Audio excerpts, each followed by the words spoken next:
नमस्कार, मैं अभिषेक राज easy way coaching में आप सभी का हम स्वागत करते हैं। दोस्तों, बहुत सारे बच्चों का कॉल मैसेज आ रहे हैं। कई सारे बच्चे कंफ्यूज हैं कि सर क्या क्या पढ़ लें, क्योंकि टाइम बेहद कम है और चैप्टर आपका लगभग 30-35 चैप्टर होते हैं इलेक्ट्रीशियन का। सब चैप्टर महत्वपूर्ण है अपने आप में, लेकिन एएलपी के लिए खास बात यह है कि आपको 75 में से केवल 35% ही क्वेश्चन सही करना है। केवल 35% नंबर लाकर आप क्या हो सकते हैं, पास हो सकते हैं। लगभग 28-29 क्वेश्चन सही हो जाते हैं तो आप 100% क्वालिफाई हो जाएंगे। तो वैसे में जरूरत है कि वो कौन कौन से महत्वपूर्ण चैप्टर है जिस पे ज्यादा फोकस किया जाए। और इलेक्ट्रीशियन का जो चैप्टर है ना, वो पढ़ने का तरीका अगर आपको मालूम चल गया तो आप जल्दी से सारी चीजों को कवर कर पाएंगे। तो आज इसी के बारे में बताने वाले हैं। अगर आप मेरे तरीके के अनुसार पढ़ाई कर लिया, चाहे किसी का भी कोर्स ज्वाइन किया हो, इजी वे का किया हो और किसी का किए हो, तो आपका सिलेक्शन हो जाएगा टेक्नीशियन में। मतलब जो टेक्निकल वाला पार्ट है, ट्रेड वाला पार्ट है, उसमें आप क्वालिफाई कर जाएंगे। कई सारे बच्चों का समस्या ये है कि सर 20 घंटे का मैराथन दे दीजिए, 30 घंटे का मैराथन दीजिए, उससे हमारा कंप्लीट करा दीजिए। देखिए बाबू, मैराथन से होता क्या है ना, मैराथन उसी के लिए इंपॉर्टेंट होता है जो पहले से कुछ पढ़ रखा है। आप बिल्कुल जीरो हैं और मैराथन के चक्कर में आप बर्बाद होने का संकल्प मत लीजिए। क्योंकि मैराथन से होगा क्या कि चीजें तो पढ़ा दिया जाएगा, जल्दी जल्दी सारी चीजें हो जाएंगी, लेकिन आपका प्रैक्टिस नहीं हो पाएगा, एग्जाम में क्वेश्चन नहीं लग पाएगा। तो थोड़ा सा मेरी बातों को समझिए और जो मैं बता रहा हूं इसके अनुसार पढ़ाई करिए, तो शायद इस बार आपका ट्रेड वाला पार्ट में कोई दिक्कत नहीं होगा। तो आइए शुरू करते हैं। शुरू करने से पहले अगर अभी तक आपने इजी वे ग्लोबल एप्लीकेशन नहीं डाउनलोड किया है तो प्ले स्टोर से जाकर इसे डाउनलोड कर लीजिए। और आपके लिए बहुत सारी चीजें अवेलेबल है। रेलवे वाला सेक्शन में जाइएगा और बहुत सारी चीजें आपको एलपी वाला सेक्शन में मिलेगा, जो आपके लिए महत्वपूर्ण होगा, आप देख लेंगे। ठीक है। इसके अलावा कई सारे बच्चे जो अभी तक मेरे इजी वे कोचिंग के कोर्सेज नहीं ज्वाइन किए हैं, तो अगर आपका मन है तो इलेक्ट्रीशियन से लेकर सारे ट्रेडों का लगभग लगभग यहाँ पर क्लास अवेलेबल दिखाई देगा। इसके अलावा हमारा प्रैक्टिस सेट भी चल रहा है। एलपी का प्रैक्टिस सेट मात्र 299 रुपए में मिल जाएंगे, जिसमें लगभग 5000 के आसपास क्वेश्चन है, जिसको आप प्रैक्टिस कर पाइएगा। चैप्टर वाइज भी है, प्रीवियस ईयर है, मॉक टेस्ट है, सारे चैप्टर अवेलेबल है। ठीक है, तो आप अपने अनुसार देख सकते हैं। तो चलिए, जो मुख्य मुद्दा था कि भाई कौन कौन से चैप्टर पढ़ें। देखिए, इलेक्ट्रीशियन के जितने भी चैप्टर हैं, कुछ चैप्टर ऐसे हैं जो एक दूसरे से लिंक किया हुआ है। एक दूसरे से क्या है, लिंक किया हुआ है। वैसे चैप्टर पर आपको फोकस करना होगा। तो शुरुआत करते हैं। पहले आपको चैप्टर हम बता देते हैं, इसके बाद हम बताएंगे कौन सा चैप्टर कब पढ़ना है और वो एग्जाम के व्यू से कितना इंपॉर्टेंट है। तो देखिए, सबसे पहले कलर देख लीजिए। जो एक कलर में दिख रहा है उसको एक साथ पढ़ना है, मतलब वो सेम कनेक्ट वाला चैप्टर एक दूसरे से वो कनेक्ट करेगा। ठीक है ना। एक कलर वाला, जो डिफरेंट कलर दिख रहा है, जिसको किसी से मैच नहीं है, वो मान के चलेगा कि वो अपने आप में अकेले है। ठीक है। तो आइए, सबसे पहले स्टार्टिंग जो कीजिएगा सेफ्टी से पढ़िएगा। यहां से प्रश्न आते ही आते हैं, सेफ्टी से आते हैं, बेसिक इलेक्ट्रिसिटी से आते हैं। ये दो चैप्टर वैसे चैप्टर है जिसको क्रैश कोर्स में नहीं पढ़ सकते हैं। आप इन दोनों को बढ़िया से पढ़ लीजिएगा। सेफ्टी से बहुत थ्योरेटिकल पार्ट है, ज्यादा दिक्कत नहीं होने वाली है। थ्योरी वाला पार्ट है, पढ़ लीजिएगा, समझ में आ जाएगा।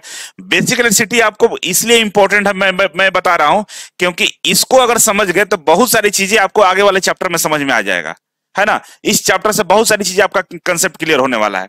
इसके बाद हम बात करें, ये दोनों पढ़ने के बाद देखिए, इसमें हमारे कोर्स में लगभग 14 वीडियो होंगे, तो 14 होंगे तो 14 घंटे है। लेकिन इस सोच से नहीं पढ़ना का 14 घंटे, उसमें कई जगह क्वेश्चन करवा रहे हैं।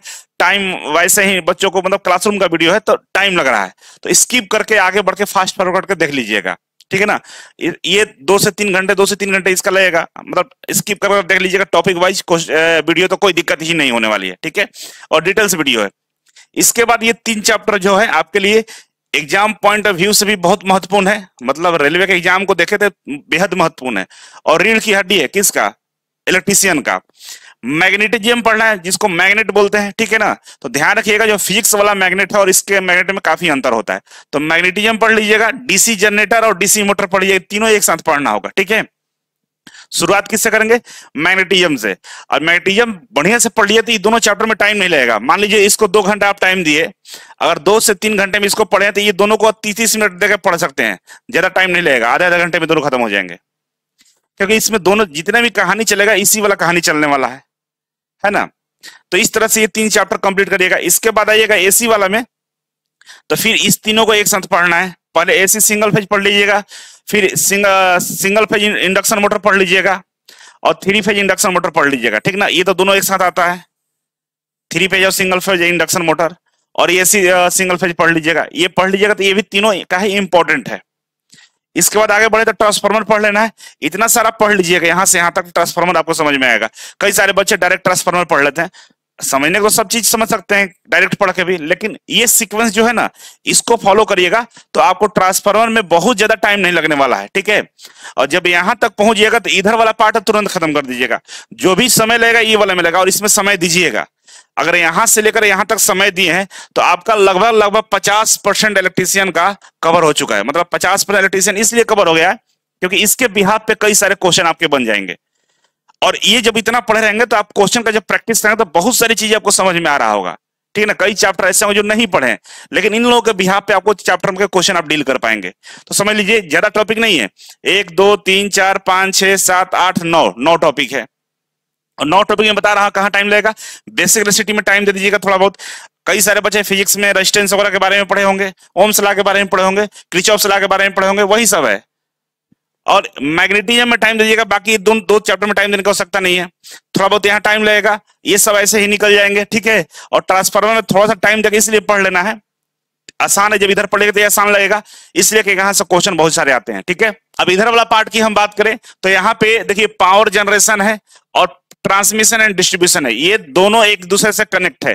पावर जनरेशन में बहुत ज्यादा टाइम नहीं देना है, पावर जनरेशन में मान के चलिएगा thermal power plant, hydro power plant और nuclear power plant, 3 power plant है, इसी के बारे में पढ़ लेना है।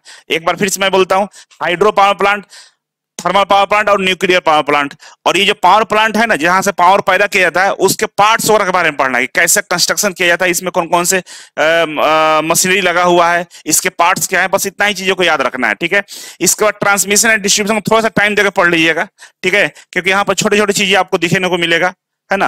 पोल्स वगैरह, लाइन वगैरह के बारे में, किस तरह से ट्रांसमिशन लाइन आगे जाती है, किस तरह आपके घर तक लाइन पहुंचती है, उसी के बारे में ये जानकारी है, मजा आएगा पढ़ने के लिए। और सेल एंड बैटरी बिल्कुल छोटा सा टॉपिक है, कैपेसिटर बहुत छोटा टॉपिक है, इल्यूमिनेशन ये भी छोटा है, ये सब तीनों को एक साथ आप पढ़िएगा, छोटा छोटा है, काम खत्म हो जाएगा, 2 से 3 घंटे के काम है, ठीक है। इसके बाद आएंगे इलेक्ट्रिकल मेजरिंग इंस्ट्रूमेंट, ये जो चैप्टर है ना, ये इलेक्ट्रिकल में, इलेक्ट्रिशियन में जितने भी टूल्स इक्विपमेंट्स होते हैं, मेजरिंग का काम करते हैं, वो सारे टूल्स इक्विपमेंट्स के बारे में यहाँ पढ़ना है। ये अपने आप में अलग ही टॉपिक है और एक बार का काम है, एक बार पढ़ कर समझ लीजिएगा, बस दोबारा पढ़ने की आवश्यकता नहीं है, क्वेश्चन लगाइएगा, ठीक है।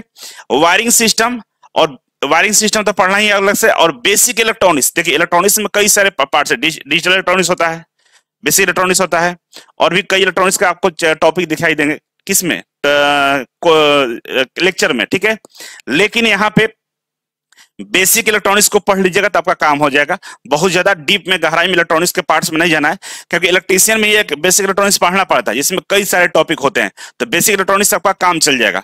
इतना सारा चीज अगर आप कर लेते हैं, इतना सारा चीज, तो आप 100% गारंटेड है कि आप ट्रेड में पास हो जाएंगे। लेकिन एक बार फिर से मैं दोहराता हूं कि ये सीक्वेंस पहले फॉलो करेंगे, यहां तक पहुंचेंगे, इसके बाद इधर वाला सीक्वेंस फॉलो करेंगे, आपका काम हो जाएगा। इसमें बेसिक इलेक्ट्रिसिटी, मैग्नेटिज्म में टाइम लगेगा, बाकी चैप्टर दनादन निकल जाएगा। ट्रांसफार्मर को 2-3 बार थोड़ा सा क्वेश्चन का ज्यादा प्रैक्टिस कर लेंगे। तो ये सारा चीज पढ़ने के बाद आता है कि सर क्वेश्चन का कैसे प्रैक्टिस करें। तो देखिए करना क्या है, आप इजी वे ग्लोबल एप्लीकेशन को ओपन करके क्वेश्चन बैंक में जाइएगा, जो भी चैप्टर पढ़ा होगा उसका चैप्टर वाइज क्वेश्चन का प्रैक्टिस करिएगा, जरूर करिएगा, ठीक है। इससे मतलब दरकिनार नहीं करना है, जो चैप्टर पर उसका क्वेश्चन प्रैक्टिस करके आपको पता चल जाएगा कि भाई क्वेश्चन किस तरह से पूछा जा रहा है, कौन सा क्वेश्चन हमसे पूछा जाएगा। और क्वेश्चन का प्रैक्टिस करते समय बहुत सारे क्वेश्चन गलत भी होंगे, तो गलत होंगे तो आपको फ्रस्ट्रेट नहीं होना है, क्योंकि जो गलत हुआ वही एग्जाम में नहीं आने वाले हैं। कई चैप्टर का ऐसे क्वेश्चन होते हैं जो बहुत टफ लगते हैं, जिसमें न्यूमेरिकल अप्रोच होता है, जिसमें बहुत सारे फॉर्मूले लगते हैं, तो उसको लेकर परेशान नहीं होना है। गलती सबकी होती है, आपका ही नहीं, सबका गलती होता है, और गलती हो तो वही क्वेश्चन आएगा, इस बात की कोई गारंटी नहीं है। हाँ, बेसिक फंडामेंटल आपको उस चैप्टर का पता होना चाहिए। गलती तो आपकी भी है कि शुरू से आपने पढ़ाई नहीं किया, जो बच्चा शुरू से पढ़ा होगा उसको कोई टेंशन ही नहीं होगा। तो जो नहीं पढ़ा उसके लिए मैं बता रहा हूं कि उस चैप्टर का टेस्ट लगाइएगा, जो क्वेश्चन गलत होगा तो बहुत ज्यादा सीरियस नहीं होना है, उसको कहीं नोट डाउन करके आगे बढ़ते जाइएगा। तो इस तरह से आपको क्या करना है, सारे चैप्टर का प्रैक्टिस कर लेना है। चैप्टर का प्रैक्टिस जब हो जाएगा तो इसी ऑनलाइन टेस्ट में मॉक टेस्ट दिया हुआ है, मॉक टेस्ट का प्रैक्टिस कर लीजिएगा। और इजी वे ग्लोबल एप्लीकेशन पे कई सारे टेस्ट है जो फ्री में अवेलेबल है, सीबीटी 2 का, ट्रेड का, तो उसको भी आप ज्वाइन करके प्रैक्टिस कर सकते हैं। लेकिन कुल मिलाकर जो मैं बात बताने आया था, इसीलिए आया था कि भाई ये वाला सीक्वेंस को फॉलो करके आप पढ़ाई कर लेंगे और जल्दी से आपका कंप्लीट हो जाएगा। जो लेक्चर बच्चों ने परचेज किया है तो रिकॉर्डेड से पढ़ना है। बहुत सारे बच्चों का कंप्लेन है कि सर मैराथन ले लीजिए। देखिए, मैराथन लेना कोई बड़ी बात नहीं है, लेकिन आप मैराथन का चक्कर में उलझ के रह जाइएगा, कंसेप्ट क्लियर नहीं होगा। जो भी पढ़े बढ़िया से पढ़ ले, बस ये वाला चैप्टर बढ़िया से ढंग से पढ़ लीजिएगा और इधर थोड़ा सा टाइम देकर इसको भी देख लीजिएगा, आपका हो जाएगा काम। और फास्ट फॉरवर्ड करके देखिएगा, बढ़िया से देखिएगा। मैराथन 20-30 घंटे के होंगे और हचपच हो जाएगा, सिस्टम गड़बड़ हो जाता है। मैराथन होता है उसके लिए जो पहले से पढ़ रखा है, ठीक है ना, इस बात को ध्यान दीजिएगा। कई सारे यूट्यूब में आप समय बर्बाद कर रहे हैं। जितने भी चैनल पर क्वेश्चन कराए जा रहे हैं ना, वो सिंपल क्वेश्चन कराए जा रहे हैं, क्योंकि उनको पता है कि ज्यादा टफ क्वेश्चन कराएंगे बच्चे भाग जाएंगे। जबकि सच्चाई है कि टफ क्वेश्चन भी पूछता है और वहां आप टाइम खराब कर रहे हैं। वहां ना पढ़ें, लाइव में जाकर पढ़ने की आवश्यकता नहीं है, टाइम खराब होता है।